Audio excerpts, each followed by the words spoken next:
స్వామి స్వామి. ఏమిటి నాయనా ఈ వెర్రి? కాలం చేసిన ప్రతివాణ్ణి కన్నీటితోనే బ్రతికించగలిగితే ఈ లోకంలో ప్రతి వ్యక్తి జీవితాంతం విలపిస్తూనే ఉండాలి. జన్మ దుఃఖం, జరా దుఃఖం, జాయా దుఃఖం, దుఃఖం దుఃఖమయే జగత్. కానీ సిద్ధయ్య చాలా మంచివాడు స్వామి. మంచి చెడ్డలకి మరణానికి సంబంధం లేదు సాంబయ్య. శ్మశానం ఊరికి ఒకే దూరంలో ఉంటుంది, కానీ అందరూ దాన్ని ఒకేసారి చేరుకోలేరు. వారి వారి కర్మ ఫలాల్ని బట్టి చేరుతుంటారు. కానీ స్వామి, వాడు ముక్కు పచ్చలారని పసివాడే. మృత్యువుకు చిన్న పెద్ద తేడా లేదు సాంబయ్య. జ్ఞాన భక్తి కర్మలు సమ్మిళితం చేసుకున్న సజ్జనులనేక మంది పసితనంలోనే పరమపదించారు.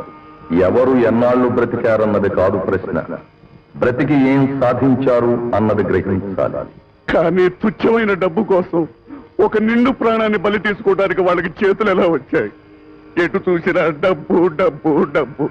ఎంత డబ్బు సంపాదించినా చివరకు ఏది సొంతం? ఎంత సొంతం?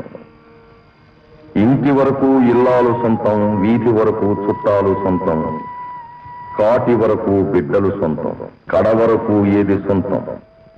7 కట్ల సవారి సొంతం, 6 అడుగుల నేల సొంతం.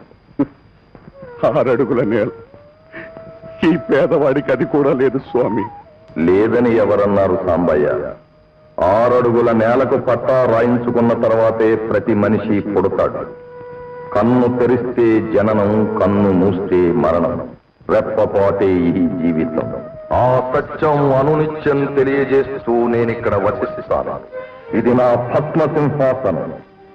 ఇక్కడే ఐశ్వర్యవంతుల అహంకారాలు, అసహాయుల ఆర్తారావాలు, రాజేంద్రుల బలాలు, కవీంద్రుల కళాలు, కష్టజీవుల కర్మజలాలు, కులసతుల నల్లపూసల తరాలు, కులటల కామ కలాపాలు అన్నీ మండి మచై నుచై ఈ మట్టిలోనే కలిసిపోతాయి.